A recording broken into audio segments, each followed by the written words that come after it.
Alright, another day. Let's do another book. Story of Philosophy by Will Durant. I think it talks a lot about different philosophers, yeah. At some point, I'd like to just go through and do a quiz on each philosopher, big philosopher.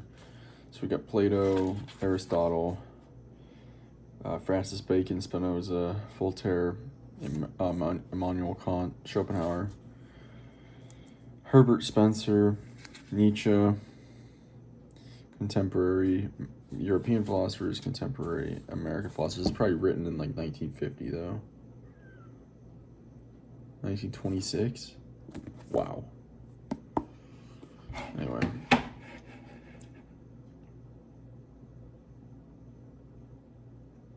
I spent 50 years writing the story of civilization. 50 years! That's why it takes so long to read. Thousands and thousands of pages. Alright. 50 years, dude. That's crazy. I'm sad that it's like outdated. Partly. I mean, it's 100 years old, so. Alright, anyway. Let's go.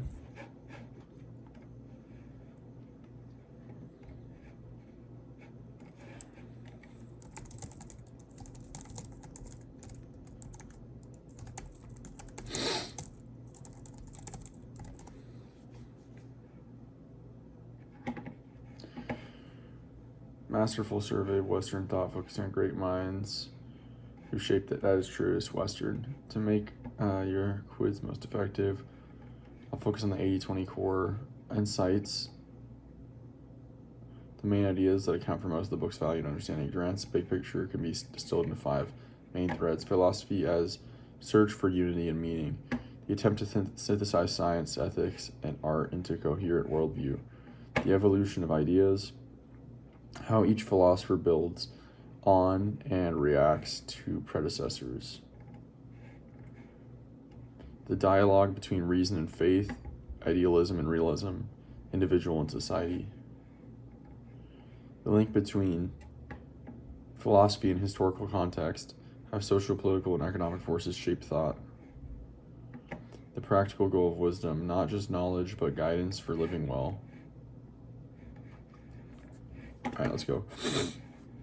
According to Will Durant, what best defines the role of philosophy in human life? The analysis of abstract language and logic for its own sake. The integration of knowledge into a unified, meaningful vision of life. Probably that. The pursuit of empirical facts without regard to value or purpose. The rejection of science in favor of spiritual intuition. So B. The integration of knowledge into a unified, meaningful vision of life. That's pretty aligned with my view of life, I guess, and pursuit. Durant saw philosophy as the synthesis of knowledge into wisdom, an effort to see life whole, connecting science, ethics, and art into a meaningful worldview. Wasn't there more than science, ethics, and art? What about math? What about like engineering? For him, philosophy begins where specialized knowledge ends. Turning facts into understanding and guiding how we should live begins where specialized knowledge ends. Big picture stuff. Turning facts into understanding and guiding how we should live. Question 2. Durant emphasizes that each philosopher must be understood within their historical context. What does he mean by this? Philosophers are mainly influenced by their personal emotions and relationships. Philosophers' ideas arise independently of their time and culture. Each thinker's ideas are shaped by problems and conditions of their era. Yeah, that's it.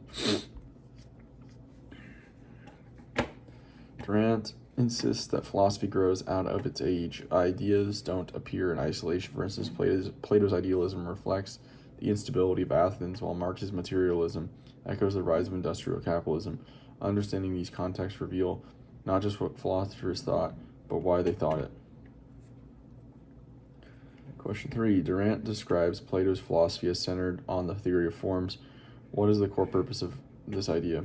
To explain how materials imitate perfect, eternal realities. Imitate.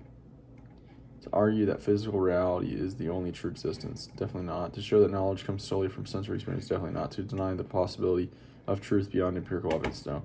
To explain how material things imitate perfect eternal realities.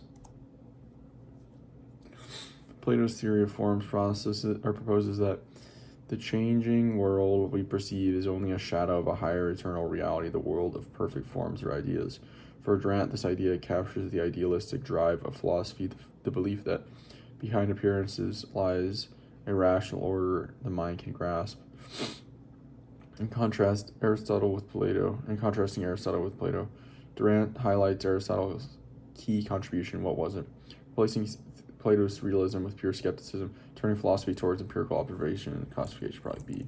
Rejecting logic in favor of mystical contemplation, reducing ethics to mathematical reason.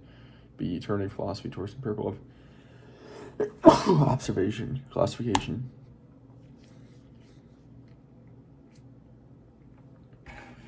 Durant portrays Aristotle as the great systematizer. Grounding philosophy in observation, logic, and empirical study, where Plato sought ideal forms, Aristotle studied the concrete world, laying foundations for science and rational inquiry. In Durant's 80-20 view, Aristotle represents philosophy's shift from imagination to analysis. Durant praises Francis Bacon for marking a turning point in modern thought. What is the essence of Bacon's philosophical method? Seeking truth through intuition and revelation, deductive reasoning from abstract first principles, inductive reasoning from systematic observation and experiments, idealist speculation about metaphysical reality. It's going to be inductive reasoning. This is like the beginning of science.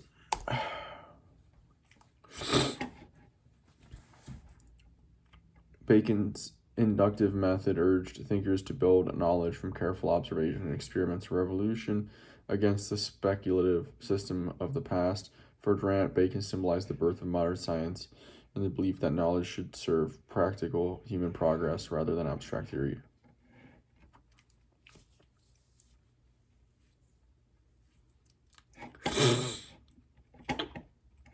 Durant interprets Descartes' famous cogito ergo sum, I think therefore I am, as a turning point. What did this idea accomplish philosophically? It denied the existence of external reality. It established thought as one indubitable foundation of knowledge. It proved that all knowledge comes from sensory experience. It argued that the soul and body are identical. It established that thought as one indubitable foundation of knowledge. As the one foundation of knowledge. Oh, no. Oh, that's what I meant. I meant to click that. I put C on accident, but I meant to say that. Durant explains that Descartes began by doubting everything, senses, body, even the external world, until he found one certainty. The act of thinking itself proves the existence of the thinker. From this foundation, he rebuilt knowledge on the clarity of reason rather than the fallibility of perception. Durant saw Spinoza as a philosopher of serenity and logic. What central ideas define Spinoza's system? The belief in a personal God who intervenes in human affairs, the identification of God with the totality of nature and its laws, the rejection of all metaphysical speculation as meaningless, the assertion that free will exists independent of natural causes.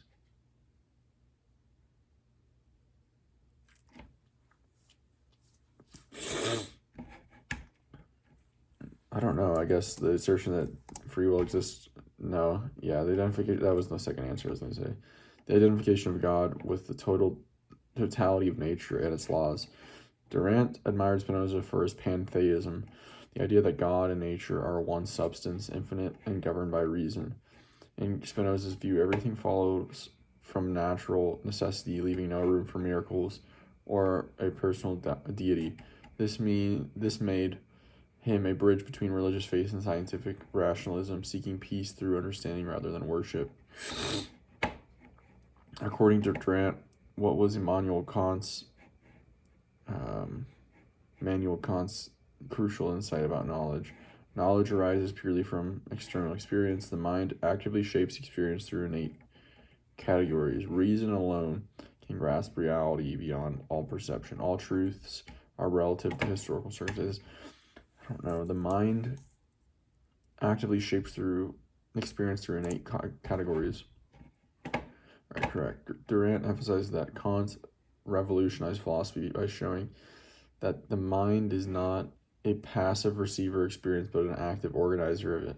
We don't just see reality, we structure it through built-in categories like space, time, and causality. This Copernican revolution in thought explained why both empirical science and universal reason could coexist. The world we know it is shaped by the knowing mind itself. Durant portrays Nietzsche as a critic of traditional morality. What was Nietzsche's central claim as Durant presents it? To restore faith in Christian values, to celebrate humility as the highest human value, to replace life-denying morality with a philosophy of strength and creativity. Life-denying morality. To argue the equality of all moral systems. I don't really know what this means. To replace life-denying morality. Correct. Durant presents Nietzsche as a rebel philosopher, seeking to overturn values that, in his view, denied life's power and vitality. Nietzsche called for the reevaluation of all values, replacing guilt and restraint with creativity, courage, and the will to self-overcoming. For Durant, Nietzsche embodies philosophy's drive to affirm life rather than escape from it. Life denying. All right, final question. As at the close of the story of philosophy, what does Durant suggest is the ultimate purpose of philosophy? To accumulate specialized academic knowledge, to guide life towards wisdom, balance, and meaningful action. Yeah. Correct. Durant concludes that the true goal of philosophy is wisdom, the integration of knowledge, ethics, and purpose into a coherent way of living. Philosophy for him should not remain abstract or academic. It should teach us how to live well, understand deeply, and act nobly. The 80-20 takeaways from the story of philosophy by Will Durant. Philosophy seeks unity, connects scattered facts and values into an intelligible vision of life. Context shapes thought. Each philosopher responds to the needs and crises of their time. Reason and experience are partners. From Plato's ideals to Aristotle's empiricism to Kant's synthesis, ideas evolve. Each thinker refines or rebels against the last, forming a dialogue across centuries. The end of philosophy is wisdom, not merely knowledge, but understanding how to live meaningfully. All right. That's it for now. I'll talk to you with another book later today. All right, new day. Today, we're going to do McDonald's Behind the Arches by John F. Love. Let's do it. I didn't realize how old this book is. It looks like from the 1980s, potentially.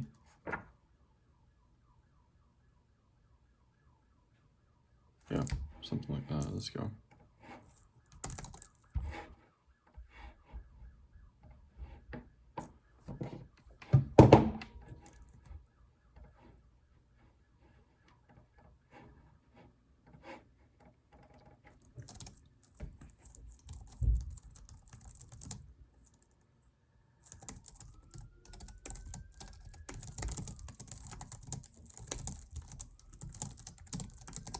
All right.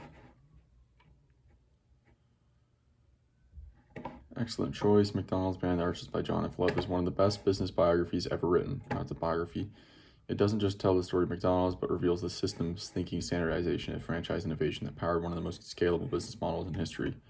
Let's extract the 80-20 core insights. The few ideas that explain most of McDonald's success. System over product. McDonald's didn't sell burgers, it sold a replicable system, right? Through like the franchise partnership model. Balancing control, quality, and brand with entrepreneur autonomy. Consistency and process innovation, turning food service into industrialized precision. Supplier relationships and logistics, vertically integrated quality without owning production. Real estate as leverage, franchising plus strategic land control created stability and power. Cultural adaptation and brand trust, the emotional consistency of the Golden Arches. All right, 10 questions over these pillars, each focus on the why McDonald's system worked. What was McDonald's most important innovation according to John F. Love's analysis?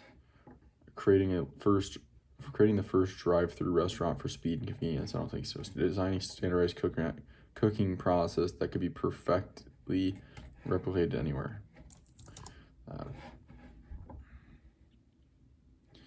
McDonald's core innovation wasn't a new product or a price tactic.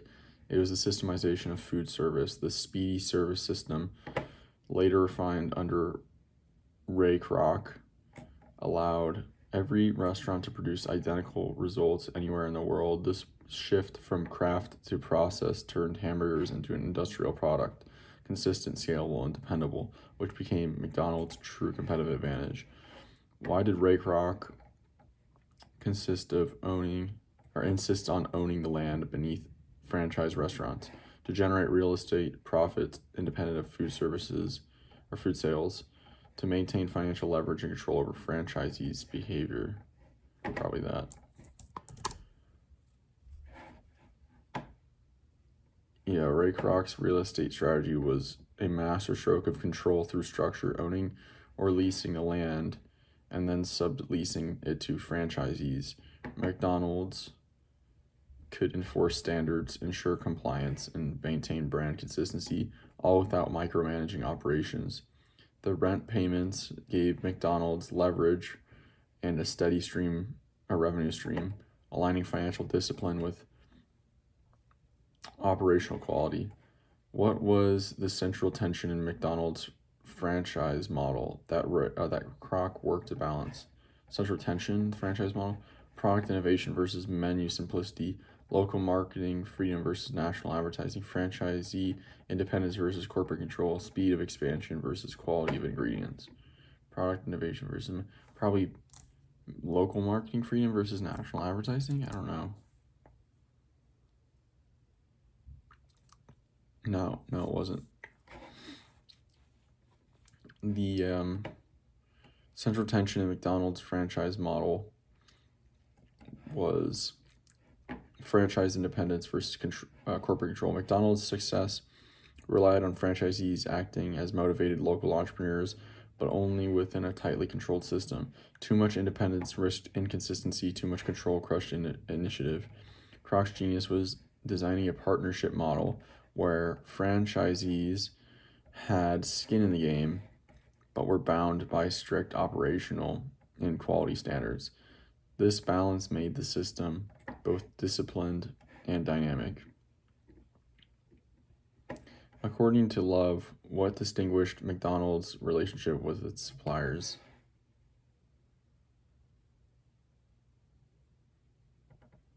McDonald's vertically integrated by owning all major suppliers. I don't think they owned them. Suppliers were treated as strategic partners in innovation and efficiency. Supplier contracts focused solely on lowest cost bidding. McDonald's frequently switched suppliers to maintain price competition. Suppliers were treated as strategic partners in innovation and efficiency.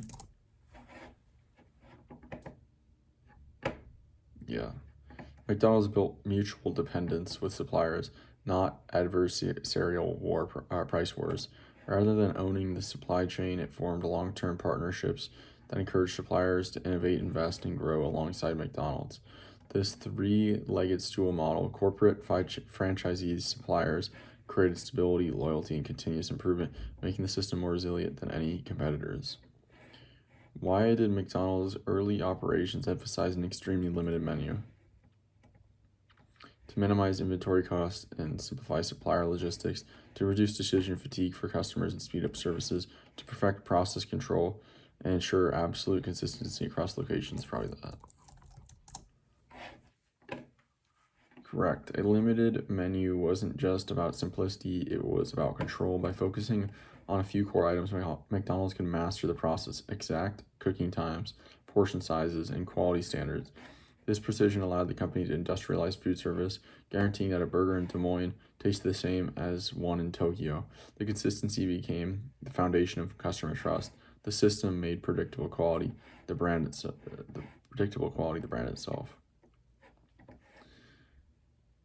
What was Ray Kroc's fundamental insight? What was Ray Kroc's fundamental insight about the brand's true product. The hamburgers themselves as symbols of American fast food. The customer experience of speed, cleanliness, and consistency. The efficiency of its franchise business model. The affordability that made McDonald's accessible to everyone. Probably customer experience of speed, cleanliness, and consistency. Yep. Kroc realized McDonald's wasn't selling food, it was selling a predictable experience. Customers trusted that every visit would deliver the same speed, cleanliness, and quality, regardless of location. This insight reframed McDonald's as a service and systems company, not a restaurant chain. The emotional reliability of that experience, especially for families, became McDonald's strongest, most defensible brand asset. How did McDonald's manage to grow rapidly without diluting quality of control?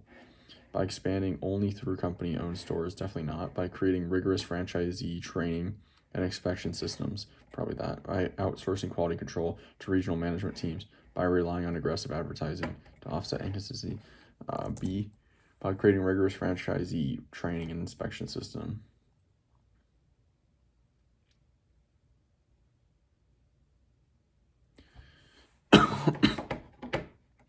Correct. McDonald's scaled without chaos because it built a system that scaled discipline. The company's rigorous franchisee selection training at Hamburger University and an inspection system ensured that each new restaurant reproduced the same operational DNA. Rather than losing standards for growth, McDonald's embedded quality control into its expansion model, making replication a science rather than a gamble. In Love's account, what role did advertising play in McDonald's rise? It was the main driver of early sales growth through catchy campaigns. It reinforced customer trust by signaling consistency and familiarity. It primarily targeted children to build lifelong brand loyalty. It substituted the company's lack of innovation in operations. It reinforced customer trust by signaling consistency and familiarity. It was the main driver of early. Probably it reinforced customer trust by signaling consistency and familiarity.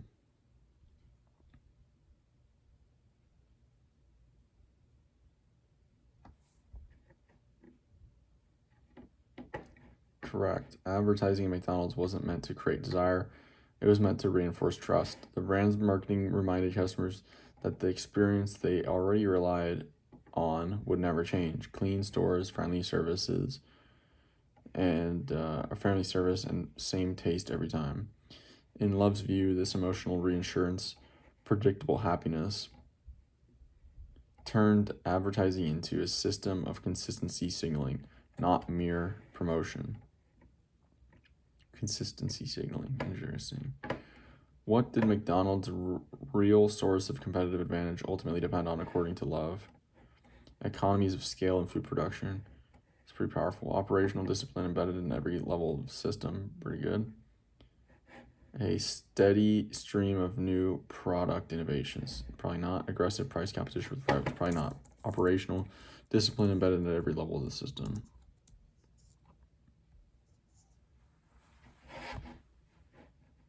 McDonald's enduring advantage came from operational discipline, not menu innovation or price wars.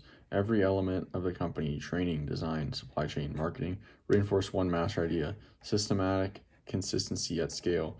Competitors could copy a sandwich, but not the synchronized precision of McDonald's system. That discipline made the brand nearly immune to chaos as it expanded globally. According to Behind the Arches,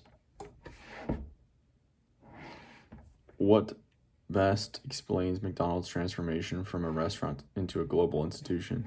Strategic acquisition that diversified its brand portfolio? Probably not. A relentless focus on operational systems that scaled human behavior. Genius of local menu adaptation in foreign markets. Early international partnerships that spread the brand rapidly. Probably a relentless focus on operational systems that scaled human behavior. John F. Love showed that McDonald's didn't win through charisma or creativity, it won through systems that made ordinary people perform extraordinarily well consistently everywhere. By reducing variation, embedding feedback loops, and designing processes that scaled human reliability, McDonald's turned the messy art of running a restaurant into a repeatable global system. That's what made it not just a business, but a cultural infrastructure. Here are the few principles that explain most of McDonald's success. System over product. The process, not the burger, was the innovation. Control through structure. Real estate and franchise design ensured quality and compliance.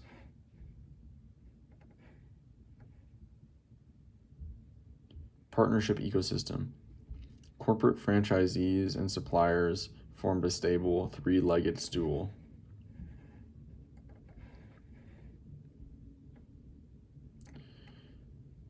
Consistency as brand. Predictable experience became McDonald's most valuable promise. Operational discipline, training, metrics, and systems scaled excellence faster than creativity could. All right, that's it for now. I will talk to you later. The Inner Game of Tennis by W. Timothy Galloway. Actually, a very brief book. Quite brief. I'd throw this into learning.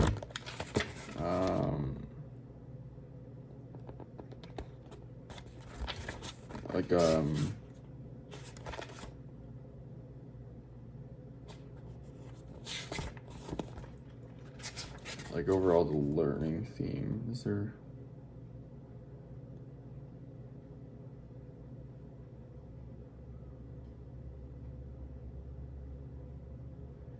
Wow, this book's from the 70s.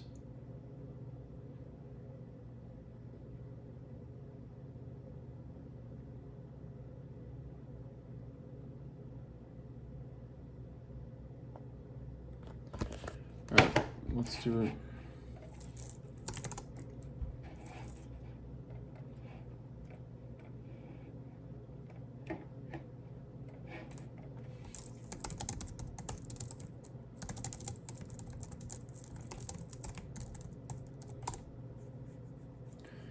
The Inner Game of Tennis by W. Timothy Galloway is a classic on performance psychology and self-mastery. It's less about tennis technique and more about mental principles behind peak performance, ideas that apply to any skill or pursuit. Before we begin the quiz, let me confirm, would you like the quiz to focus on tennis, and performance specifically, or B, broader psychological principles that apply to life and learning in general? B. All right, we'll focus on the general psychological and performance principles from the Inner Game of Tennis: self-awareness, quieting the mind, learning through non-judgment, and trusting natural ability. According to the Inner Game of Tennis, what most often interferes with peak performance? Lack of technical knowledge and training, over-reliance on external feedback and competition, internal self-criticism and overthinking during action, failure to set clear and measurable performance goals. Really? He's going to say internal self-criticism and overthinking during action, really? Galloway's central insight is the main obstacle to performance isn't lack of skill, but internal interference. The chatter of self. One, conscious self. One, interesting. System one? No, self one. The conscious judgmental mind that over-controls and criticizes. When we silence that voice, self two, the natural embodied self, performs smoothly and intuitively. What is Galloway's primary method for improving performance without overthinking? Repeating positive affirmations before each action. Shifting attention to simple non-judgmental awareness of the process. Mentally rehearsing each movement in detail before acting. Analyzing and correcting each mistake immediately after it happens. Shifting attention to simple non-judgmental awareness of the process. Galloway emphasizes non-judgmental awareness, simply noticing what's happening without labeling it as good or bad. This quiets self one and lets learning happen naturally through direct experience and observation rather than through constant analysis or correction. When Galloway describes self one and self two, what key relationship determines effective performance? Self one must dominate and control self two through discipline. Self 1 should guide Self 2 through rational analysis after each attempt. Self 1 must trust Self 2 and reduce interference during execution. That's probably letting go in performance. Self 1 and Self 2 should alternate control depending on situation. C. Galloway teaches that trust between Self 1, the thinking mind, and Self 2, the doing mind, is the foundation of effortless excellence. When Self 1 lets go of control and simply trusts Self 2's innate ability to perform, performance becomes more fluid, natural, and consistent. In Galloway's approach, how does one best learn from mistakes?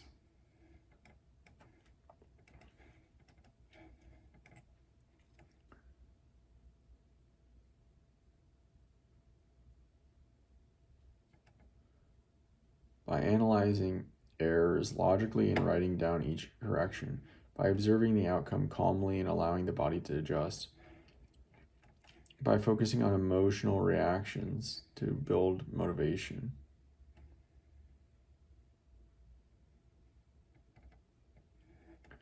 By practicing harder to eliminate all variability in performance, by observing the outcome calmly and allowing the body to adjust. Galloway shows that learning flow naturally when you observe results without judgment.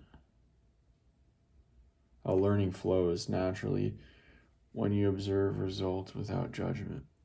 The body and subconscious mind self-correct far more effectively than conscious analysis can. Calm observation allows genuine feedback to guide improvement, no emotional clutter, no forced control. According to the inner game of tennis, what is the most effective mental focus during performance? Concentrating on every technical detail of the movement, directing attention to simple sensory cues in the present moment, visualizing the end goal repeatedly through the action, mentally rehearsing previous success for confidence, by directing attention to simple sensory cues in the present moment. Galloway teaches that attention should rest on the present sensory experience, like the sound of the ball, the rhythm of breathing, or the feel of movement. This anchors awareness in the moment, quiets internal chatter, and allows the body's intelligence to guide or to perform freely. Which of the following best captures Galloway's idea of effortless concentration? Forcing the mind to stay focused through strict discipline, letting attention flow naturally without strain or judgment, eliminating all distractions through mental suppression, maintaining focus by repeating concentration mantras. Are we letting attention flow naturally without strain or judgment? Galloway describes effortless concentration as relaxed alertness, focus that arises naturally when you're fully engaged and non-judgmental. Instead of forcing attention, you allow it, like watching a ball in flight because you're genuinely interested, not because you're trying to concentrate. What is the main purpose of quieting the mind in Galloway's framework? To eliminate emotions so performance becomes purely rational, to suppress negative thoughts and replace them with positive ones, to remove internal interference and allow natural ability to emerge. That one.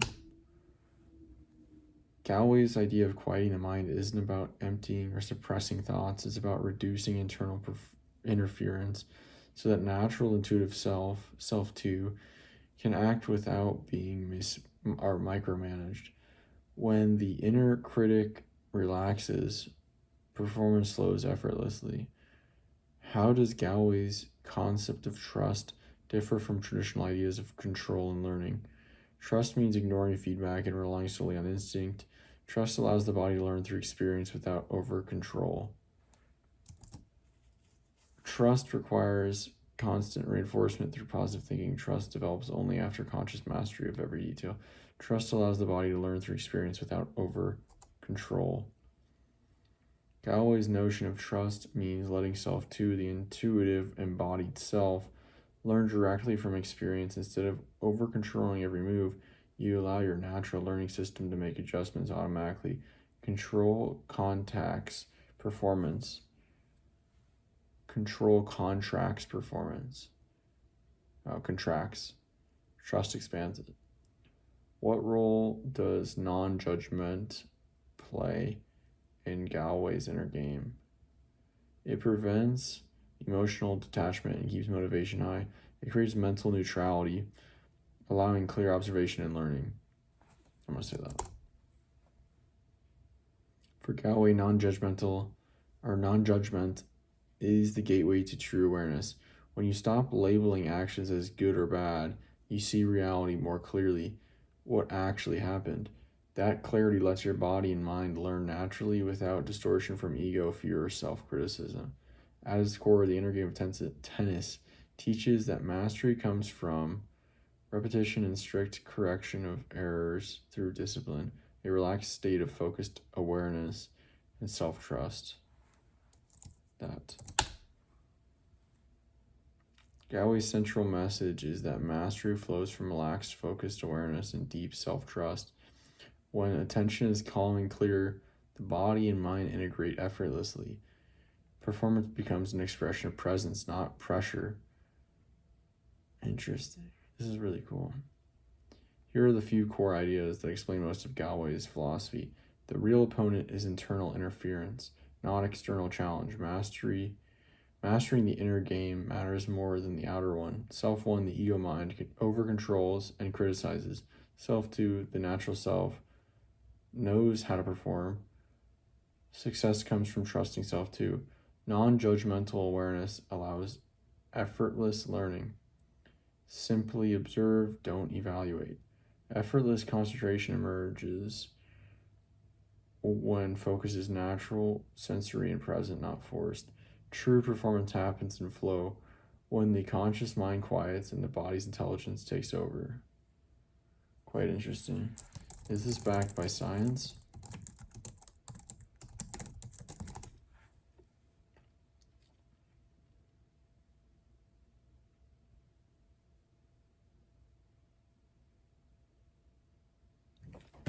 This reminds me of another book. The short answer is yes. Much of Galloway's inner game framework is supported by modern psychology and neuroscience, though he expressed it decades before the science caught up. Here's how that lined up. Quieting self-1, reducing cognitive interference. Galloway's idea that overthinking sabotages performance aligns with research on explicit monitoring and choking under pressure. Studies show that when experts consciously control automated skills, performance deteriorates. Whoa, you just gotta let it go. The brain's prefrontal cortex, in charge of conscious control, interferes with motor and sensory networks, just as Galloway described. Self-1 interfering with self-2, that's crazy. Non-judgmental awareness, mindfulness, or equals mindfulness. Galloway's principle of observing without judgment parallels mindfulness-based cognitive therapy, MBCT, and acceptance-based training, both backed by strong evidence. Mindfulness improves attention, emotional regulation, and learning. Like Galloway's approach, it builds awareness without evaluation, which reduces anxiety and improves performance under stress. Trust and flow states. His idea of trusting the natural self connects directly to flow theory. I gotta read that book. I got it. In flow, self-conscious thought fades, attention is absorbed in the task, and performance feels effortless. Neuroscience shows flow involves transient hypofrontality, so shutting off the front part of the mind, the quieting the self-critical parts of the brain, again echoing Galloway's self-1, self-2 distinction. Learning without judgment. Modern implicit learning research supports Galloway's view that the brain learns skills best when it's not under evaluative pressure. Overanalyzing feedback, especially negative feedback, slows down adaptation. Simply observing outcomes lets the nervous system adjust automatically. Where it's philosophical, not empirical, Galloway wasn't conducting experiments. His ideas are phenomenological and intuitive, so while they fit later scientific frameworks, they weren't derived from them. He was essentially an early practitioner of applied cognitive psychology using insight and observation decades before the terms existed. Very crazy. It's very philosophical as well. There's another book that I have that's like this.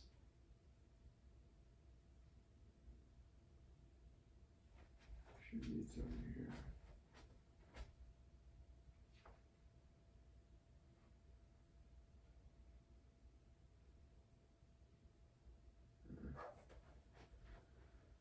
I don't know what happened to it.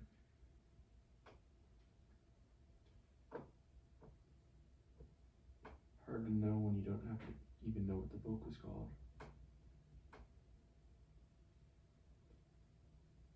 Yeah, it's right up here somewhere.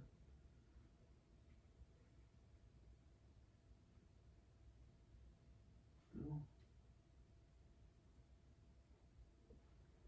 Boy, I don't remember now what it was called.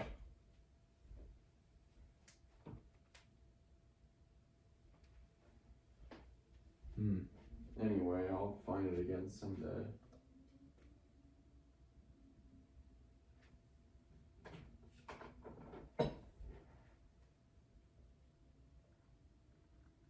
Man, what was it called?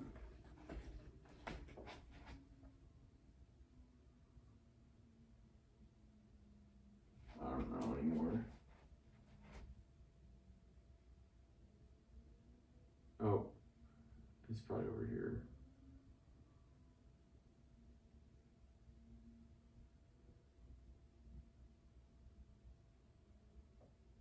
Damn, I don't know. It was a very philosophical approach to learning as well, but that's it for today. Or for now. I'll talk to you tomorrow. See you. Alright. Another day, new book. Eating Habits for Healthy Skin by Claire Hamilton. 9 eating habits to help your acne, eczema, or psoriasis. This is a book I bought years ago back in high school, and I never even opened it.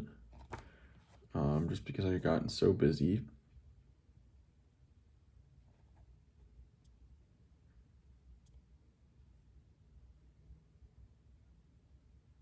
Oh, well, here are the habits. Fall in love with food again by making some new good food memories. Banish the beige and brighten up your meals. Eat 20 to 30 different varieties of fruits and vegetables each week. Well, that's something I just started, actually. Print off your free tracker from your book bonus and increase the variety you eat gradually. Use the 80-20 principle in your diet and your lifestyle. Keep your eye on the color of a pea. It should be pale yellow. If it's dark, drink more water. Practice mindful eating. Download your free mindful eating diary template from your from your book bonus. Fast for 12 hours every day. 13 is even better to give your gut a chance to carry out its nightly repairs. Snack less and chew your food more to give your housekeeper in your gut a helping hand. Eat real food. Minimize foods with a long list of ingredients and minimize foods that have ingredients you wouldn't use at home.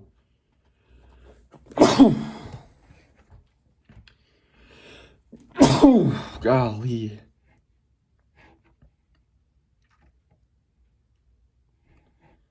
All right.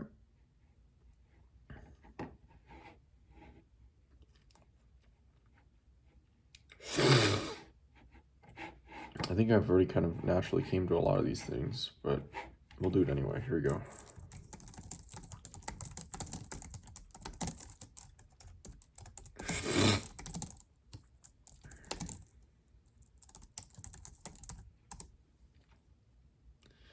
All right.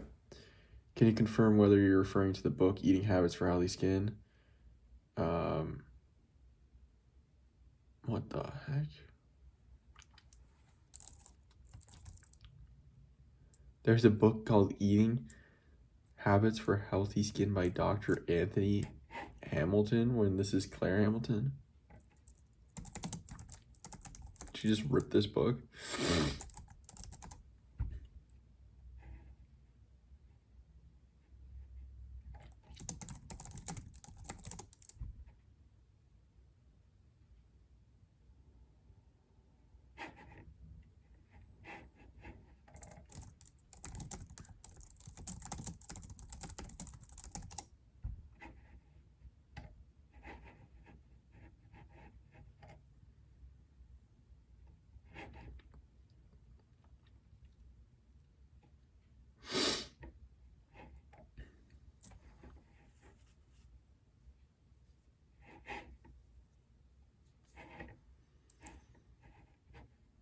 whatever, we'll do it.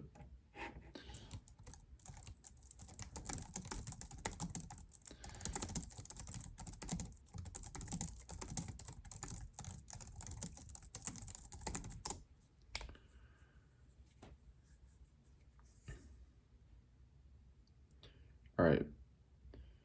Here's a quick 80-20, the book summary, key ideas. Here are the main principles that account for most of the book's value. Gut-skin contact. Skin issues, acne, eczema, psoriasis are often linked to digestive/gut health rather than only surface treatments. Whole and real foods. Choosing minimally processed whole foods, recognizable ingredients support internal health rather than chasing fad diets. Variety and nutrition density. A wide variety of fruits, vegetables, fiber, and nutrients give your gut microbiome diversity, which in turn supports skin. Habit formation and sustainability. Small manageable eating habits plus realistic balance. Example, the 80-20 rule. Outrank extreme restrictive diets for long-term skin improvements.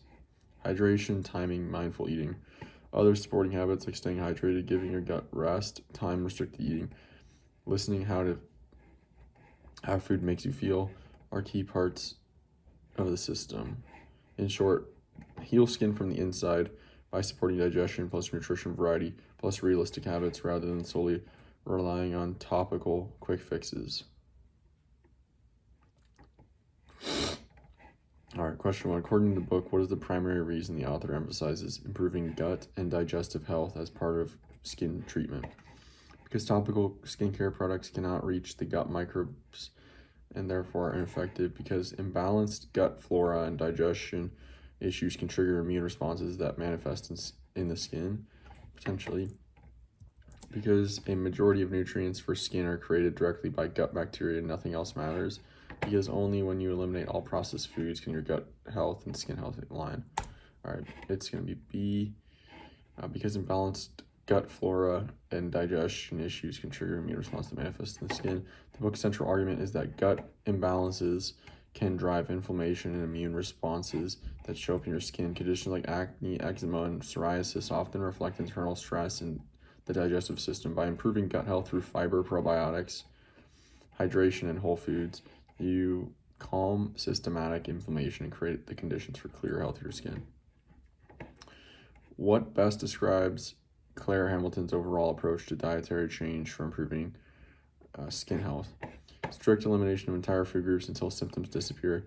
A flexible, habit-based approach focused on small, sustainable improvements. Boom. Claire Hamilton promotes a sustainable, habit-based approach, small, realistic changes that fit into daily life rather than rigid elimination or detox programs. Her point, consistency and balance, often echoing the 80-20 principle, makes real progress possible, while extreme diets usually fail over time and may even harm the gut. Why does Hamilton recommend eating a wide variety of fruits, vegetables, and fiber-rich foods? Because diversity in plant foods support a diverse microbiome that benefits skin health. All right, I'm not even going to read anymore.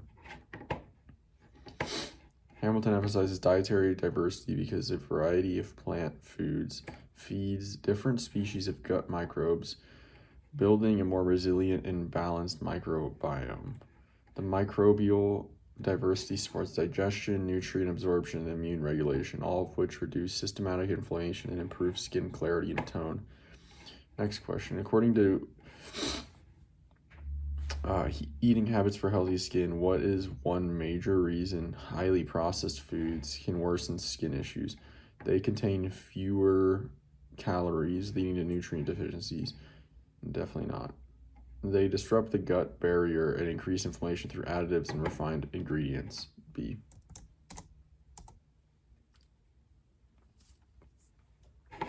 Highly processed food, often loaded with refined sugars, additives, and unhealthy fats, disrupt gut balance and increase systematic inflammation. Hamilton notes that this inflammatory cascade can compromise the skin's barrier function and worsen conditions like eczema and acne. The goal isn't total avoidance, but minimizing these foods while emphasizing nutrient-dense, whole options that support gut stability. What role does hydration play in Hamilton's framework for skin health? It dilutes stomach acid, helping digestion run more smoothly. It keeps skin moisturized externally without affecting internal processes. It supports circulation and detoxification, adding both digestion and skin cell renewal. Probably that. Correct. Hamilton highlights hydration as a foundational habit. Adequate water intake supports blood flow, nutrient transport, and toxin removal, all vital for both digestion and skin cell regeneration, while water alone won't fix skin issues. Dehydration makes inflammation worse and slows healing, so it's an easy, high-impact habit in her approach. Why does Hamilton caution against extreme skin cleansing or restrictive diets? Because such diets often provide too much protein and overload the liver, because they can stress the body, disrupt gut balance, and are rarely sustainable long term. That sounds about right.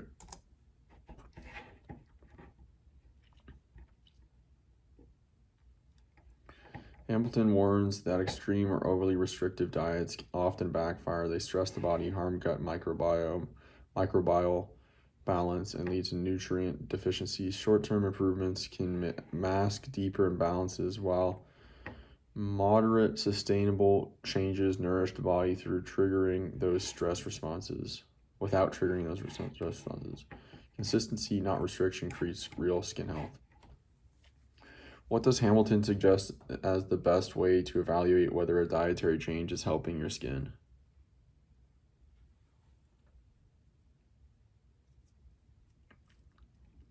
Track calorie intake and compare it to recommended daily allowances. Observe changes in digestion, energy, and mood alongside skin improvements. Probably that.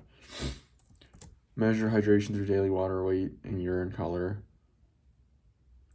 Focus on visible skin change effect since they reflect all internal process. Observe changes in digestion, energy, and mood alongside skin improvements. Hamilton encourages readers to listen to their body as a whole system. Improvements in digestion, energy, sleep, and mood often appear before skin changes, or visible skin changes. These internal cues signal that inflammation is dropping and nutrient absorption is improving. Even if skin results take longer, it's a holistic feedback loop and not a quick fix. How does Hamilton apply the 80-20 principle to eating for healthy skin? Eat perfectly 80% of the time and fast the other 20. Focus on nutrient-dense foods most of the time while allowing flexibility for treats occasionally. Treats? B. Hamilton applies the 80-20 rule as a mindset for balance. Aim for nourishing whole foods about 80% of the time and allow 20% flexibility for enjoyment or convenience. This keeps eating habits sustainable and prevents the stress and guilt that can undermine both digestion and consistency. The result is long-term progress without perfectionism.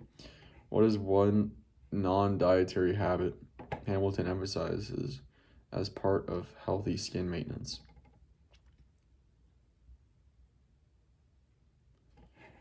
Using multiple skincare practices to complement dietary changes, prioritizing sleep, stress management, and mindful eating practices. Yeah, that's it. B. Hamilton integrates sleep, stress management, and mindful eating into her approach, recognizing that these lifestyle factors directly influence gut balance, hormone regulation, and inflammation levels. Stress or poor sleep can disrupt digestion and nutrient absorption, meaning even a perfect diet can't fully compensate for neglected rest and recovery. All right, final question. In summary, what core philosophy underlies eating habits for healthy skin? A beautiful skin comes from the surface treatment supported by diet. Skin health is a reflection of internal balance, especially gut and lifestyle harmony. Skin problems are primarily caused by genetics, so diet has little influence. A single skin-friendly diet works universally for everyone. It's skin health. Skin health is a reflection of internal balance, especially gut and lifestyle harmony. Correct. Hamilton's central message is that healthy skin starts from the inside. It reflects the balance of digestion, gut microbiota, nutrition, hydration, sleep, and stress. Topical care can help, but lasting improvements come from supporting the body's internal systems. The skin is a mirror of inner health and consistency, not cosmetic quick fixes. Here are the few big ideas that explain most of the book's wisdom. Gut skin axis. A healthy gut reduces inflammation and supports clear, resilient skin. Whole foods first. Choose real, minimally processed food rich in fiber, color, and nutrients. Sustainable habits. Small, steady changes beat drastic diets for long-term success. Hydration and balance. Water, rest, and stress management amplify dietary benefits. 80-20 flexibility. Nourish well most of the time. Enjoy treats occasionally. Perfection isn't required. All right, that's pretty much it. So, talk to you later. See you. Mind Body Prescription by John E. Sarno. Healing the body, healing pain. Pretty interesting. Heard about this guy through podcast, Joe Rogan podcast with this like tech Silicon Valley guy. So it's supposed to be very mental type thing. Quite interesting, so let's do it. I haven't really opened it until now, so finally getting around to it. The Mind Body Prescription by John E. Sarno.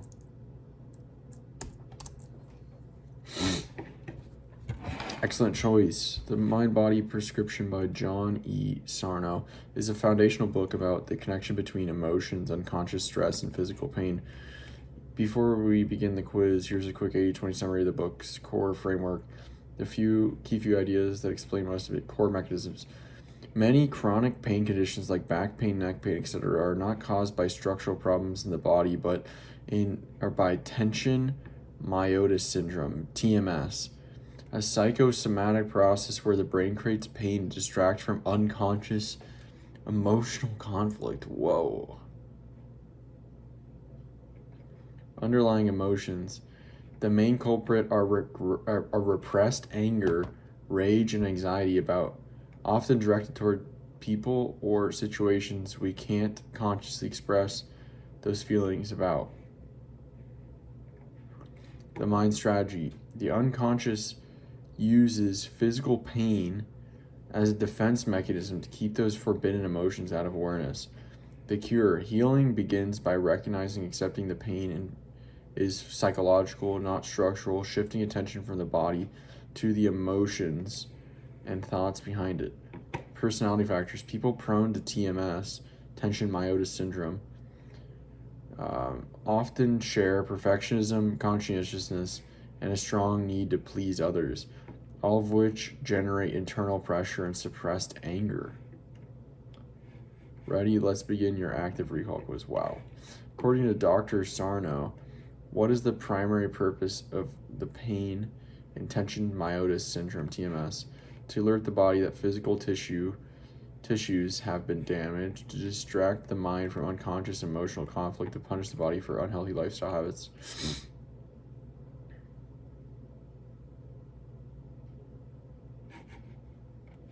To signal that the long-term stress has exhausted the nervous system, to distract the mind from unconscious emotional conflict.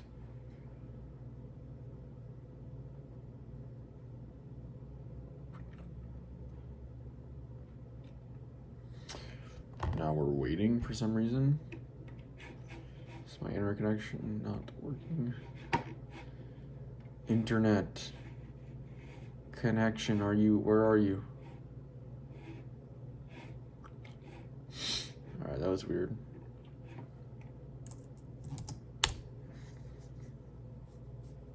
Alright, good. Dr. Sarno explains that the pain in tension meiosis syndrome is not a signal of physical damage, but a psychological defense mechanism. The unconscious mind uses pain to distract attention away from repressed emotions, especially anger, guilt, or fear that feel too threatening to face directly. Once you understand that mechanism, the pain loses its protective purpose and begins to fade. Which emotional pattern is most characteristic of people prone to developing TMS? Detached indifference towards others' needs, obsessive focus on success, at the expense of health, like repressed anger beneath perfectionism and people pleasing. Yeah. People most vulnerable to TMS often have goodist or perfectionist personalities. They strive to be responsible, kind, and successful, but this creates internal tension. Beneath the surface lies repressed anger and resentment, usually because they suppress frustration to maintain control to please others.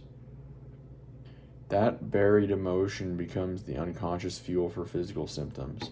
According to Sarno, what is the most important step in recovering from TMS-related pain?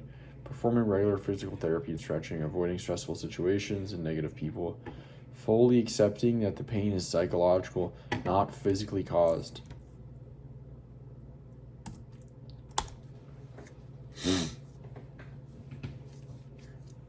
The turning point in recovery is deep, genuine recognition that the pain is psychological, not structural. Once the mind understands that there's no physical damage, the pain loses its power as a distractor. This shift from fearing the body to exploring emotions breaks the cycle and allows healing to occur naturally. Awareness itself is curative. Which of the following best describes how the brain creates physical pain in TMS? By increasing adrenaline levels to heighten muscle activity, by reducing blood flow and oxygen to certain tissues, by stimulating inflammation in joint and nerve pathways, by triggering immune reactions against muscle fibers, by stimulating inflammation in joint and nerve pathways, surely. No, never mind. The correct answer is by reducing blood flow and oxygen to certain tissues. Dr. Sarno proposes that the brain induces mild, localized oxygen deprivation in muscles, nerves, or tendons, just enough to create real pain, stiffness, or tingling, but not enough to cause damage. This subtle physical effect makes the pain feel convincingly bodily, ensuring the distraction works. It's a mind-body strategy, not a mechanical injury. Why did Sarno emphasize that patients should resume normal physical activity once they understand TMS? Because movement reinforces the belief that the body is healthy, because exercise can help flush stress hormones from the bloodstream, because physical strain releases repressed anger safely, because rest worsens oxygen deprivation in muscle tissues. Probably that. Not quite. Dang, I'm missing these. Because movement reinforces the belief that the body is healthy. The correct answer is A, because movement reinforces the belief that the body is healthy. Sarno urges patients to stop fearing physical activity once they understand that the pain wasn't due to injury. Resuming normal movement helps retrain the brain, showing it that the body is safe and strong. This shift in mindset breaks the fear-pain cycle and further weakens the unconscious need to produce symptoms. What role does awareness of repressed emotions play in Sarno's method? It increases stress temporarily, which releases physical tension. It helps the unconscious mind feel understood and safe. It suppresses the immune response that causes pain. Okay, it's gotta be this then. It redirects attention from the body to external problems. Wait, what? Awareness. What role does awareness of repressed emotions play in Sarno's method?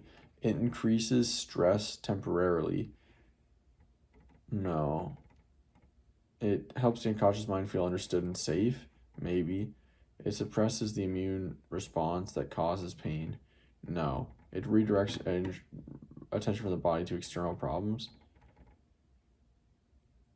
Maybe. I don't know. Maybe that one. D. No, it was B. I knew it was B. It helps the unconscious mind feel understood and safe. Sarno taught that bringing repressed emotions into conscious awareness dissolves the need for the mind to hide them behind pain. When the unconscious sees that those emotions, anger, guilt, sadness, can be felt and accepted safely, it no longer needs to create physical symptoms as a distraction. Awareness restores inner honesty and emotional integration. Awareness restores inner honesty and emotional integration. According to the mind-body prescription, why do many people resist accepting that their pain is psychologically caused. Because medical professionals discourage psychological explanations because the mind fears confronting painful or forbidden emotions. That one. Here we go. Sarno emphasizes that the unconscious mind actively resists acknowledging emotional causes because doing so would expose deep anger, shame, or fear that feel unacceptable. It's easier and safer to believe the pain is physical. This defense mechanism is the very process that sustains TMS. The mind protects itself from emotional pain by keeping awareness focused on the body. How did Sarno view the relationship between knowledge and healing and TMS recovery? Knowledge provides comfort, but does not affect symptoms. Understanding the theory intellectually is enough to cure most cases. Knowledge must become emotional conviction to neutralize the pain. Learning about TMS can help only if combined with physical therapy. Knowledge must become emotional conviction to neutralize the pain. I don't know. That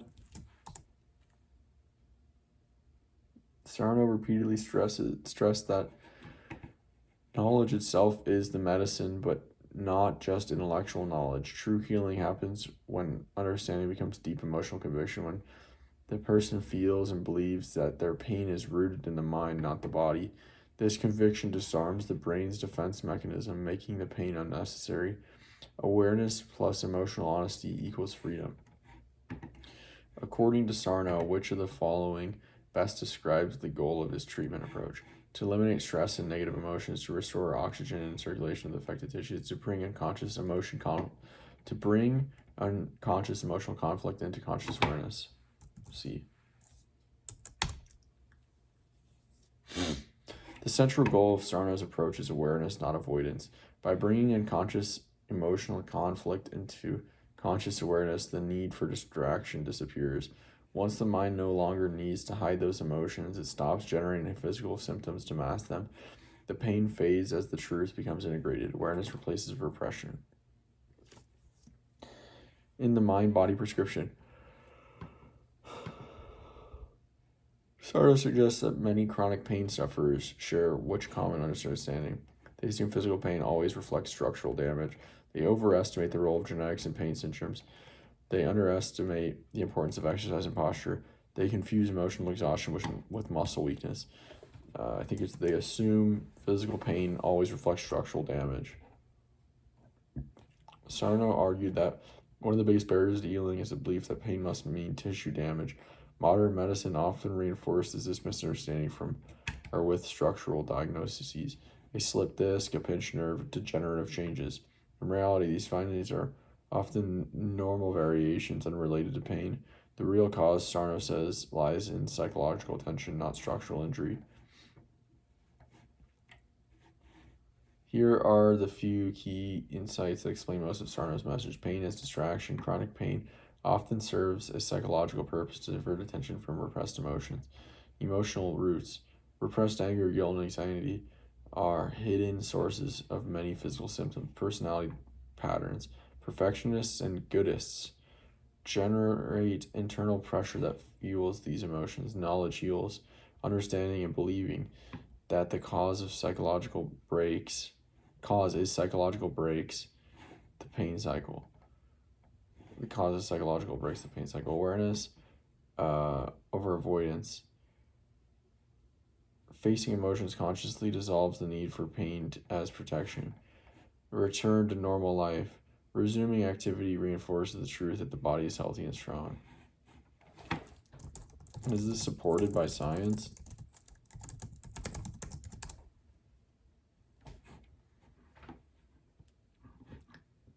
There's some support for aspects of John E. Sarno's ideas in scientific literature, but his full theory on TMS is not broadly accepted or proven in mainstream medicine. Let's break it down. What the evidence for? There is evidence that mind-body approaches recognizing psychological emotional factors in chronic pain can help. For example, one case series of 51 patients treated for chronic back pain via mind-body program aligned with Sarno's ideas reported a 52% reduction in pain and about 25% increase in function. More generally, Contemporary pain science recognizes that many chronic pain conditions, structural damage does not fully explain symptoms, and that fear, avoidance, emotional stress, nervous system sensitization play big roles. What evidence does not strongly support that the specific mechanisms Sarno proposed that the brain reduces blood flow, assigns oxygen to tissue via repressed emotions, produces actual pain as distraction, remains speculative and weakly supported. The diagnosis TMS as a distinct, accepted medical entity is not established in mainstream medicine. Many sources say it's not accepted by the medical community. Most of Sarno's claims are based on anecdotal reports, case series, and his own clinical experience, not large randomized controlled trials or systematic reviews that meet the highest scientific standards. Sarno's big picture idea that emotional psychological factors can drive or maintain chronic pain, even when structural damage is minimal, is plausible and increasingly recognized in pain science. But the specifics of his TMS model, the idea of a distraction pain syndrome created by the brain to repress emotion with a precise mechanism of micro ischemia, etc., remain hypotheses rather than established fact. If I were advising you, yes, it's worth considering the emotional psychological aspect of your pain, especially if it's chronic and hasn't responded to structural treatments, but it's also caution that the story is not settled. I'd also caution that the story is not settled. Structural mechanism factors still matter in many cases. I think that's fair. I think there's definitely something a lot to this, but probably not everything. The question would be why. Why would evolution favor distracting from emotional pain rather than dealing with emotional pain?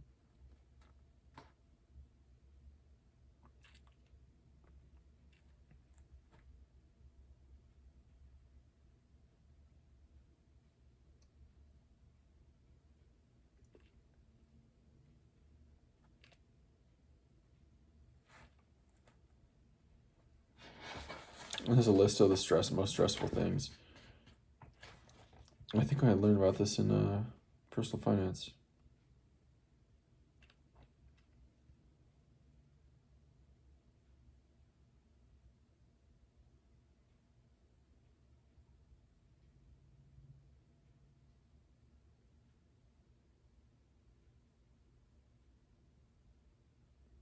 All right, that's it for today. Talk to you tomorrow.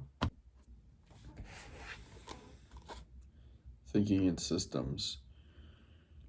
Donella H. Meadows.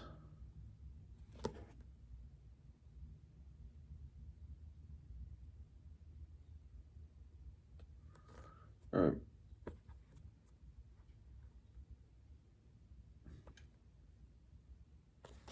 Let's do it.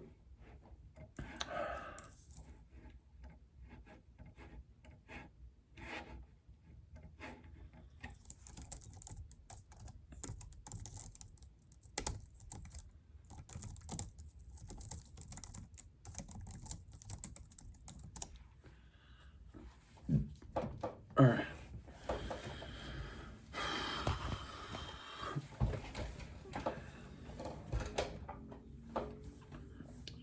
The core ideas that explain most of Meadows' frameworks are systems are made of interconnected elements that create feedback loops, reinforcing and balancing. Behavior emerges from structure, not from individual parts. Behavior or delays, feedbacks, and non-linearity make systems counterintuitive. Leverage points. Small changes in structure can produce big shift in behavior. Mental models. How we think about systems determine our ability to change them. Resilience, hierarchy, and self-organization explain stability and adaptability. What best explains why changing individual components of a system often fails to change its overall behavior? What best explains why changing individual? Because most systems resist any change to preserve their initial conditions. Because the system structure and feedback loops determines behavior, not its parts locations. Because systems usually operate with random interactions that cannot be controlled because external forces dominate internal relationship in most systems.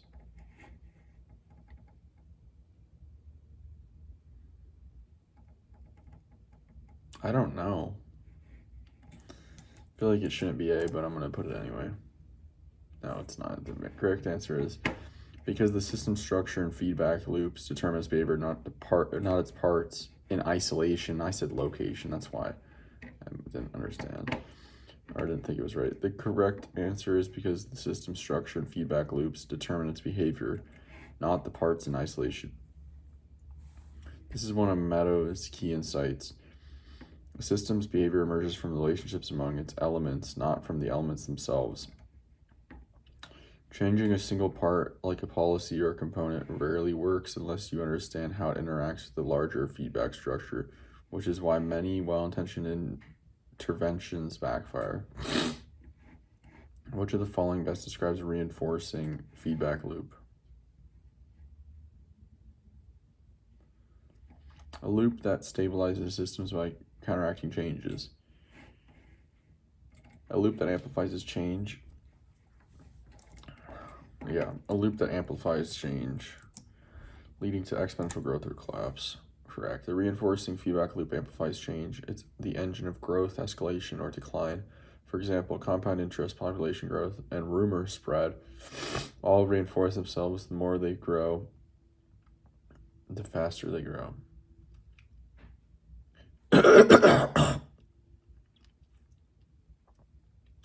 In contrast, balancing feedback loops, like body temperature regulation, or market price correction, stabilize systems. Recognizing which type of loop dominates helps explain why systems either spiral or stabilize. It's called positive feedback loop and negative feedback loop. I guess they're being referred to as a reinforcing feedback loop and balancing feedback loop. According to Meadows, what often makes systems behave counterintuitively to human expectations? Systems are usually driven by random external shocks. Human minds oversimplify systems by ignoring delay, feedbacks, and nonlinearities. Probably that. System behavior is dominated by chaotic mathematical dynamics. Most systems are too large to model accurately with data. All right, we're going to say human mind oversimplifies systems by ignoring delays, feedbacks, and nonlinearities. Correct. Dude, I'm just like, my throat hurts because we lost power for 8 hours last night, and so it was hot. I'm trying to sleep in this heat. I had to check what time it was in the middle of the night because I'm like, is the power back or not?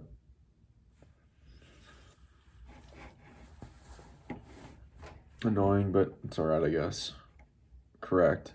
Meadows emphasized that our mental models are too linear and short-term to grasp how real systems work. Systems include delay, feedbacks, and nonlinear relationships. So cause and effect are often separated in time and space.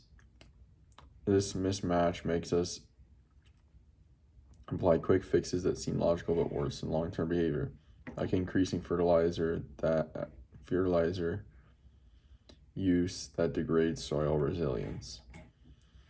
In thinking in systems, what is a leverage point? A place in a system where a small shift can lead to a large, lasting change. A point in the system where external pressure causes breakdown of a feedback loop that resists outside influence. A measurement that reveals system performance over time. A place where a small shift can lead to a large, lasting change. A leverage point is exactly that, a place in the system where a small, well-chosen change can produce a big shift in behavior. Meadows ranks leverage points from weak, like tweaking numbers or parameters, to strong, like changing goals or paradigms. The deeper you intervene, especially at the level of mindset and information flows, the greater the potential impact.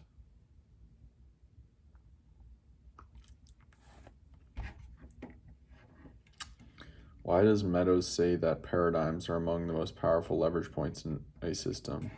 Because paradigms control the system's resource inputs.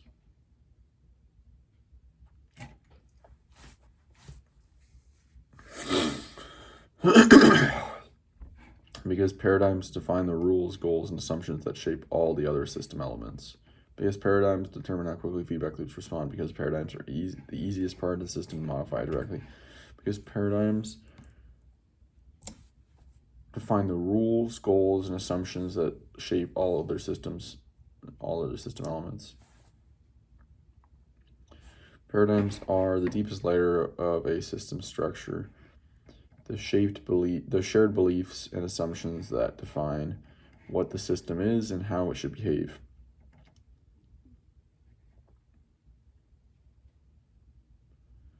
Because they shape rules, goals, and even what counts as success, changing a paradigm can completely transform a system's trajectory. For example, shifting from a growth mindset to sustainability mindset redefines economic and environmental policy at every level.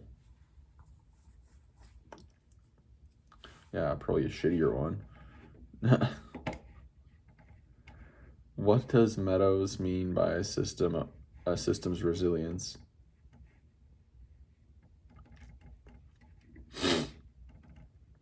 Its ability to maintain function when parts or conditions change. I'd say yeah. Its ability to return, or its speed in returning to equilibrium after disturbance.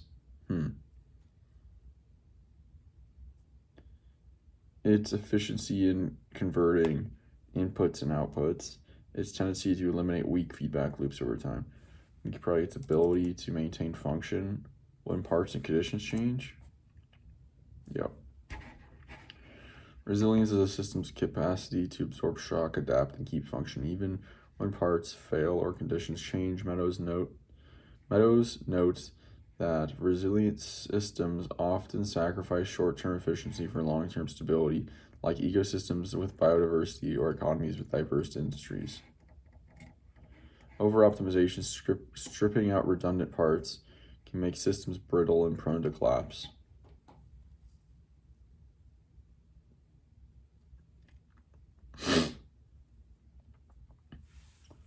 Why do hierarchical structures commonly appear in complex systems? Because they allow control to be concentrated at the top, because they reduce the need for feedback within subsystems, because they help organize complexity by nesting stable subsystems within larger ones, because they prevent the system from evolving through self-organization, probably because they help organize complexity by nesting stable subsystems within larger ones. Hierarchicals naturally emerge in complex systems because they manage complexity efficiently. Each subsystem handles its own function, like cells and organs or departments in a company, while contributing to the larger system's stability. Meadows highlights that healthy hierarchies balance autonomy and coordination. If higher levels micromanage or lower levels act without feedback, the system becomes rigid or chaotic. What does Meadows mean by a system's goal, and why is it crucial for understanding behavior? The goal is the system's desired end state, but it rarely affects actual operation. The goal is an abstract idea external to the system structure. The goal is what the system is actually producing, not what it claims to pursue. The goal is set by external agents who manage the system. The goal is an abstract idea external to the system structure. The goal is the system's desired end state, but it rarely affects actual operation. The goal is what the system is actually producing, probably that.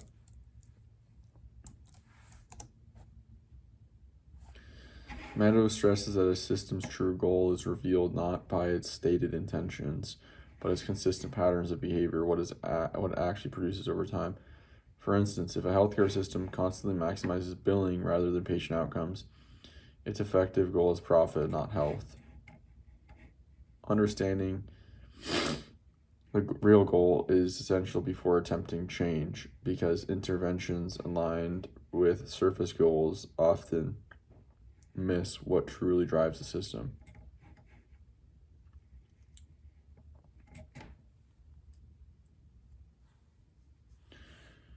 According to Meadows, why are delays a major source of system instability?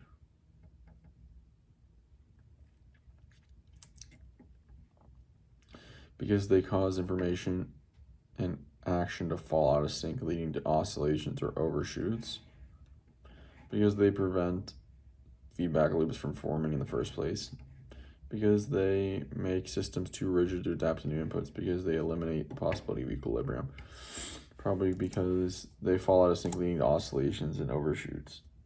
Yeah, delays cause information to act and action to get out of phase.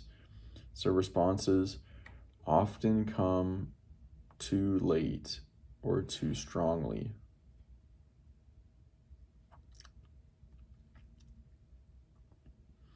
Creating oscillations, overshoots, and collapses. Think of overcorrecting a steering wheel or adding fertilizer long after plants need it. Meadows notes that recognizing and accounting for time delays, for example by slow sowing decision cycles or improving feedback accuracy, is key to stabilizing complex systems.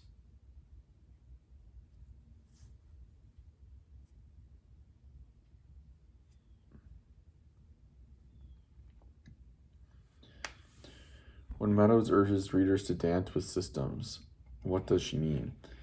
That we should control systems firmly to prevent surprises, that we should predict every outcome through detailed modeling, that we should engage systems with humility, observation, and adaptation rather than rigid control, that we should detach from systems to avoid unintended influence.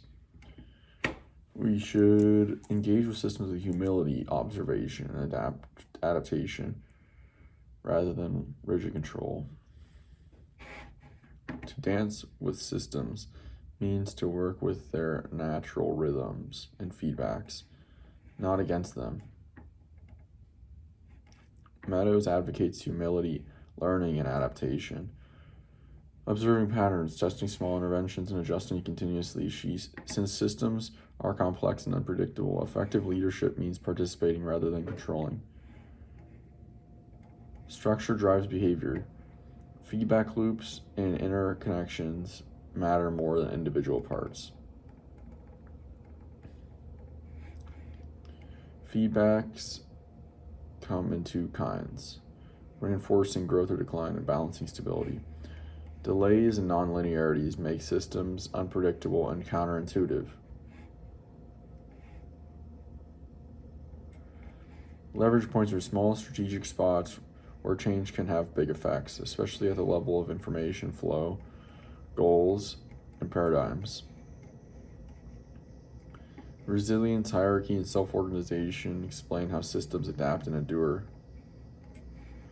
Mental models shape systems. Changing how we think about systems can be the ultimate leverage.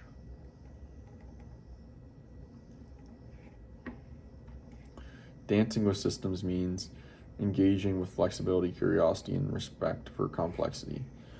All right, that's it for now.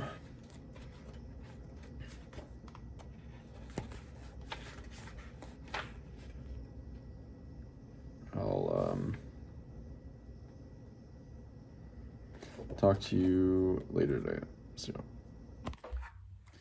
all right, another book, Theaetetus, Plato.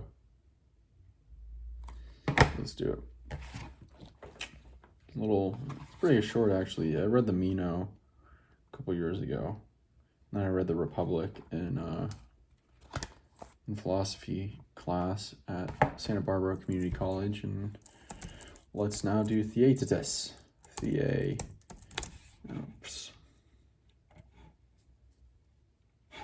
Shoot, I'm in the wrong ChatGPT.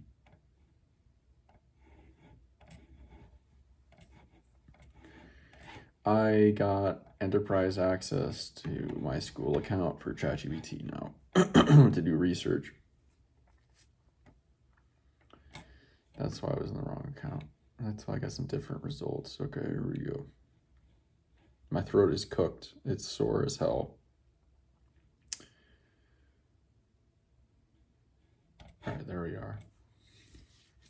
Theaetetus.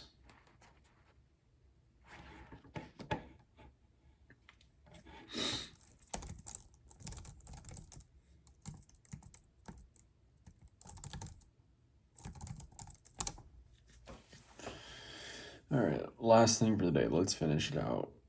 We're diving into Plato's Theaetetus, one of his key dialogues on the nature of knowledge. Hey!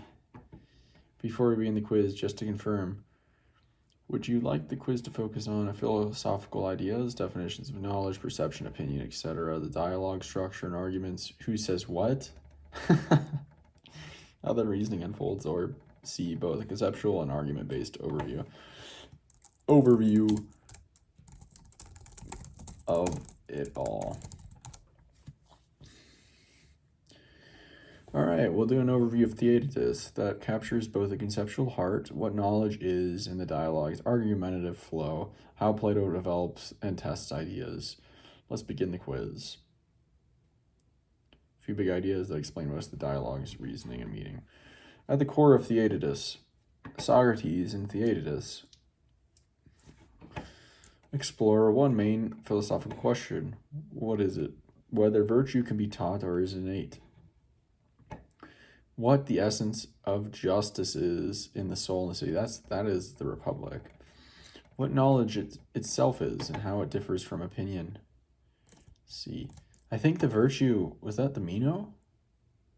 I'm just going to ask, was A, Meno, and B, the Republic?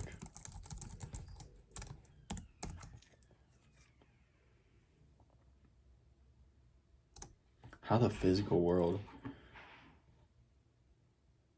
Yeah, A was the Meno, and B was the Republic. All right, in Theaetetus, Plato zeroes in on what knowledge, episteme, actually is, testing several candidate definitions. Knowledge is perception. Knowledge is true belief.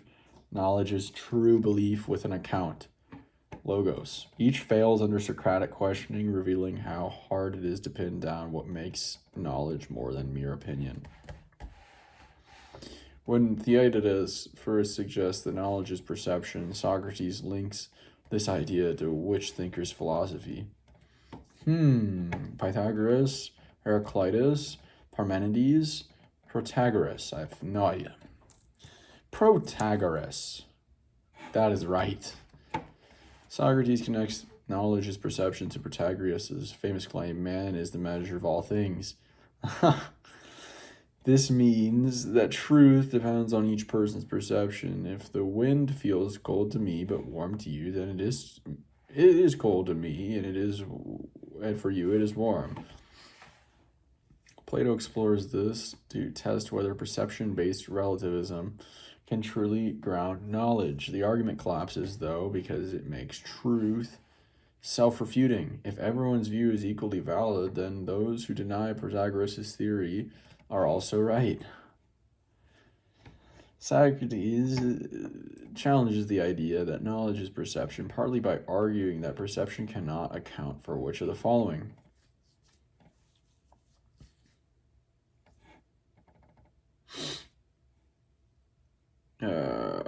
Knowledge, arguing the perception cannot account for which of the following. Our awareness of changing sensory states, our memory of past experiences, abstract or non-sensible truths like mathematics. There it is. Yes, sir. That is the objective reality. So here, Socrates argues that perception cannot explain the grasp of abstract truth, think of mathematical relations, being, sameness, or difference. These are not objects of the senses, but of the intellect.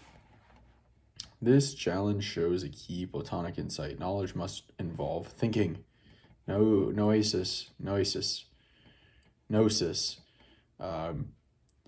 Not just perceiving. Aesthesis. Perception tells us how things seem, but knowledge must concern how things truly are. The stable, intelligent structures behind the appearance. The forms? When knowledge equals perception fails, Theaetetus next suggests that knowledge equals true belief. What is Socrates' main objection to this view? People can have true beliefs by luck or persuasion without understanding.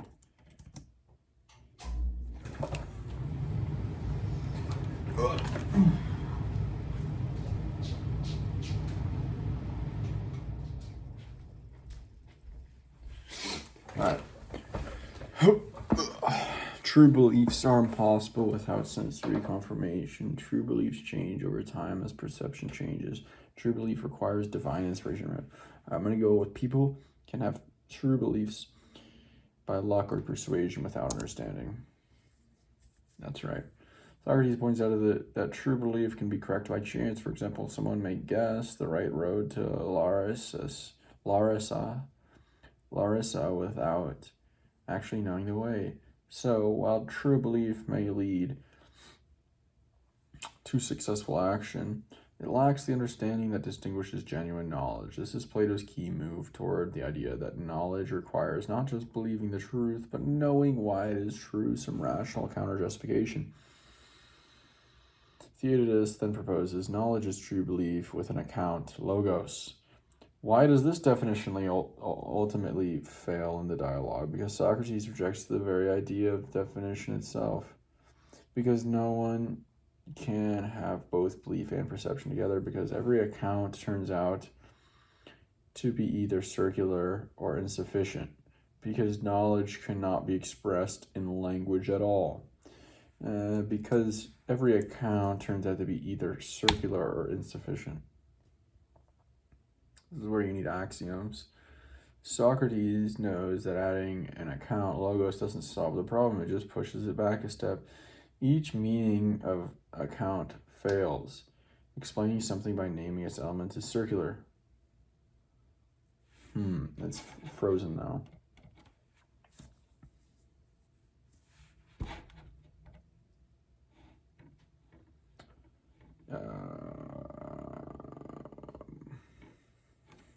If a logos is just stating what the belief is about, it adds nothing.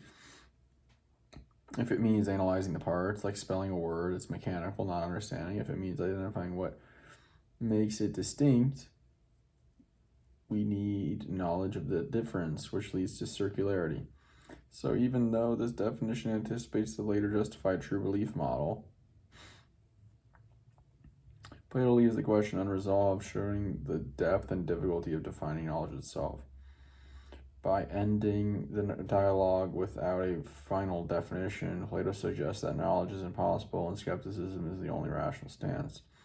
The search for definitions is futile and should be abandoned. Philosophical inquiry is valuable even without definite answers. Theaetetus has failed and should return to mathematics instead. Philosophical inquiry is valuable even without definite answers. Plato deliberately leaves Theaetetus aporetic, in a state of puzzlement, aporia. The goal isn't to reach a final answer, but to train the mind in philosophical inquiry. Socrates likens himself to a midwife who helps others give birth to ideas. Even if no final theory survives, the process itself refines the thinker. For Plato, this examining, questioning, clarifying of concepts is the true essence of philosophy. What does Theaetetus reveal about Socratic and Platonic views of knowledge compared to the sophists like Protagoras? Both see truth as relative to individual experience. Plato and Socrates see truth as objective and grasped through reason. Both deny that abstract reasoning can yield certainty. Socrates adopts Protagoras' relativism but applies it to ethics instead. Now, Plato's Socrates sees truth as objective and grasps through reason. Plato's Socrates stands firmly against sophist relativism. For Protagoras, truth depends on the perceiver. For Plato, truth exists objectively. It's something the intellect can grasp through reason inquiry, not merely through shifting perceptions.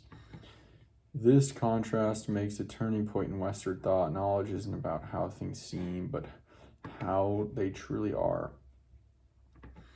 The theaetus thus becomes a bridge between Socratic questioning and the later theory of forms, the idea that knowledge must concern unchanging realities. Here are the few key ideas that explain most of the dialogue. Central question: what is knowledge? 3 definitions tested. Knowledge is perception. Fails because perception is relative. Knowledge is true belief. Fails because the true belief can be lucky. Knowledge is true belief plus account. Fails because account can't be defined without circularity. Philosophical method: aporia, productive puzzlement, inquiry as the heart of philosophy. Plato's deeper point: true knowledge must involve rational understanding of objective reality, not just sensory experience or subjective truth. Subjective belief, I mean. So that is the theaetus dialogue. Pretty cool. That's it for today. Talk to you tomorrow. See you. Cool Millions. Was pretty sick yesterday, but I'm getting better now, and wanted just to try easing it out, or easing into it. This book is micro, 60 pages. $3.50. This book must have come out a long time ago.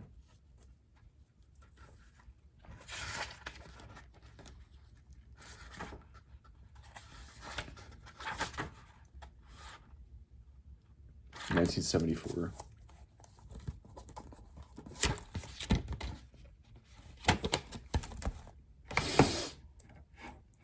All right, let's do this. Let's see how it goes, and then I'll probably go back to sleep.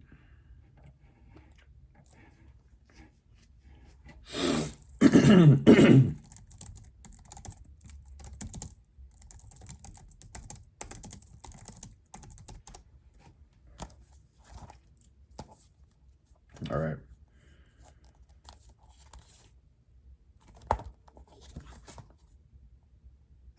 Nowhere do I see an author's name, but it says it's by Ben Whitcomb.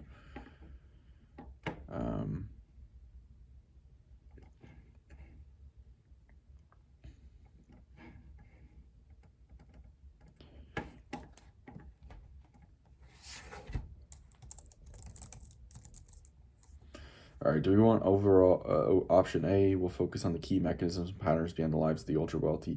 Option B will test recognition of the specific cases and personalities from the book. Overall everything. All right. Comprehensive quiz on Cool Millions, Life Among the Super Rich by Ben Whitcomb, covering both the core social insights, the 80-20 big ideas about wealth, class, and status, and the notable stories and figures that bring those ideas to life. Let's begin one question at a time. According to Cool Millions, what most distinguishes the new rich from the old rich in modern America? This is 1970s, right? The new rich prioritize privacy while the old rich seek public attention.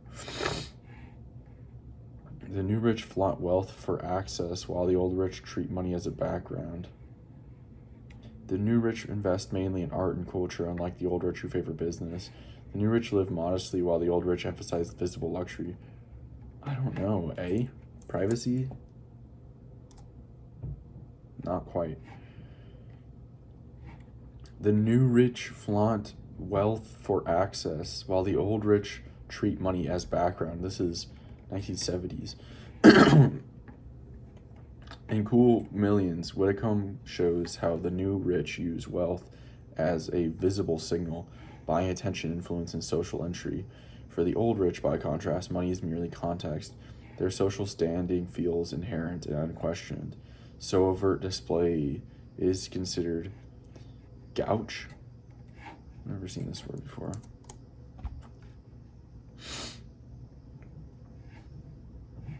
Gauche. Gauche. The difference, money as display versus money as atmosphere, is one of the book's key 80-20 insights into modern class behavior. Whitcomb's career as a gossip columnist gave him unique insight into what key dynamic among the ultra-wealthy. Their competition for control over business empires, their reliance on media visibility to maintain relevance, their avoidance of journalists to protect privacy, their indifference to fame and celebrity culture. Their reliance on media visibility to maintain relevance. Whitcomb's vantage point as a gossip columnist revealed that visibility is currency in the world of the ultra-wealthy. Even those with immense private wealth often need media exposure to maintain cultural influence and social access. In Cool Millions, fame and fortune reinforce each other. Status now depends as much on being seen as on being rich. What does Cool Millions suggest is the underlying motivation for many wealthy individuals to fund charities, galas, cultural institutions? A genuine belief in redistributive justice, a social strategy to gain legitimacy and prestige, tax avoidance through philanthropic loopholes, a desire to distance themselves from materialism. Probably a social strategy to gain legitimacy and prestige. Not quite. Oh, I pitched A instead of B, but I meant the same answer. The correct answer is a social strategy to gain legitimacy and prestige. In Cool Millions, Whitcomb highlights that philanthropy among the rich often functions less as pure altruism and more as a performance of virtue and belonging. Donating to causes, hosting galas, and attaching to one's name to institutions help the wealthy convert money into social respectability and symbolic capital, legitimacy in the eyes of the elite society. Which best captures the book's portrayal of the relationship between wealth and morality in elite circles? Immense wealth naturally reflects more virtue and hard work. Wealth and morality operate in entirely separate fields. Moral narratives are crafted to justify wealth accumulation. Moral standards are consistently higher among the rich. I don't know. Moral narratives are crafted to justify wealth accumulation? Yeah. Whitcomb shows that the wealthy often construct moral narratives to rationalize their privilege, framing their success as evidence of virtue, discipline, or taste. This storytelling helps sustain the illusion that inequality is natural or deserved. It's one of the book's sharpest insights. Morality becomes a branding tool used to make extreme wealth appear ethically earned. Which of the following best reflects Whitcomb's attitude towards the super-rich world he covered? Admiring of its glamour and aspirations. Detached yet sympathetic towards its inhabitants, cynical and bitter about inequality, fascinated but critically observant of its absurdities. Probably that. Whitcomb writes with fascination and irony. He's captivated by the spectacle of the rich, but remains sharply aware of its absurdity and contradictions. His tone blends insider familiarity with outsider critique, showing how glamour, insecurity, and moral blindness coexist in the same gilded spaces. In Cool Millions, what does Whitcomb identify as the real currency of the super rich beyond money itself? Access and visibility, taste and discretion, legacy and family name, privacy and autonomy. Probably access and visibility. Among the ultra-wealthy, access and visibility often matter more than pure financial power. Whitcomb shows that the social ecosystem of the rich runs on who you know, where you appear, and how you're seen. Money opens doors, but access keeps them open.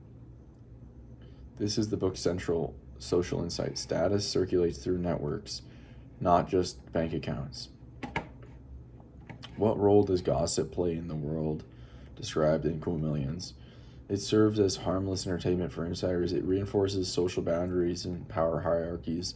It distracts from more serious issues of inequality. It exposes corruption among the business elite. Probably it reinforces social boundaries and power hierarchies. Whitcomb shows that gossip in elite circles isn't idle chatter. is a tool for social control. Gossip defines who's in or out, respectable or ridiculed. By spreading narratives about others, the wealthy both enforce norms and maintain hierarchies. In this sense, gossip is the informal governance system of the elite world. It policies reputation where formal rules can't. Which insight from Cool Millions best explains why modern elites blur the line between celebrity and aristocracy?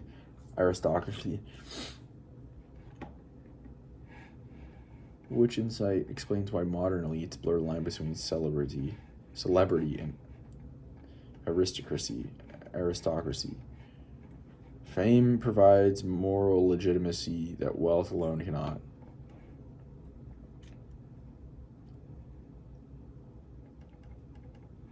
The media rewards authenticity over status. Traditional aristocratic titles remain the main route to prestige. Wealthy individuals avoid fame to preserve exclusivity. The media rewards authenticity. It's got to be fame provides moral legitimacy that wealth alone cannot.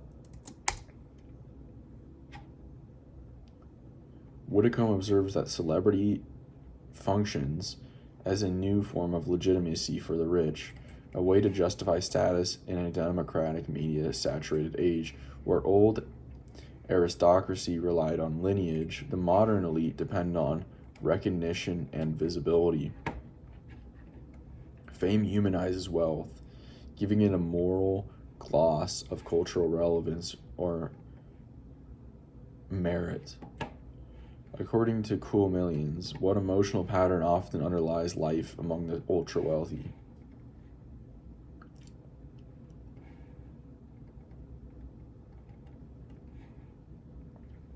Emotional pattern?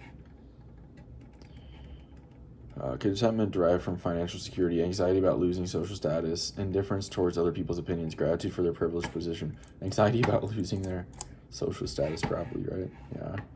Whitcomb highlights the paradox. The richer people become, the more anxious they feel about losing status. Among the super rich, self-worth depends on relative position. Who's invited where, whose name is mentioned, who's trending. This creates a cycle of insecurity beneath the glitter, showing that in elite culture, it's frozen.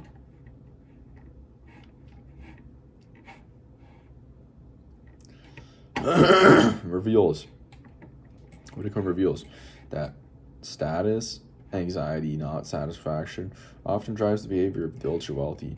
Even with immense resources, many fear falling out of favor or being eclipsed by newer money and fresher fame. The pursuit of luxury and visibility becomes a defense mechanism, an endless cycle of reassurance that they still belong among the elite. Which overarching message does Cool Millions leave about wealth and society? Extreme wealth prevents the peak of meritocratic success.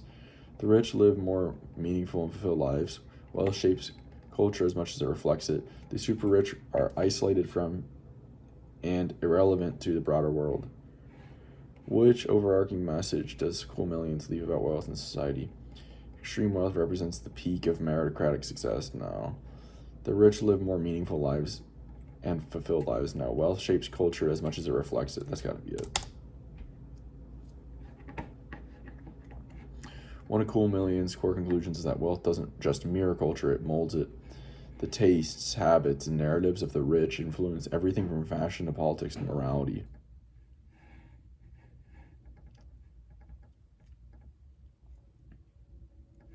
Whitcomb shows how elite preferences become cultural defaults, meaning that understanding the super rich is also understanding how society defines success, beauty, and worth. Here are a few insights that explain most of the book's message. Money and visibility. Among the modern elite, status comes from being seen, not just being rich. Media exposure is the new aristocratic bloodline. Social performance. Philanthropy, taste, and morality are often performed behaviors, ways to legitimize privilege rather than challenge it. Gossip as governance. Social narratives maintain hierarchy where formal structures can't. Reputation is currency. Status anxiety. Even vast wealth breeds insecurity. The competition for relevance never ends.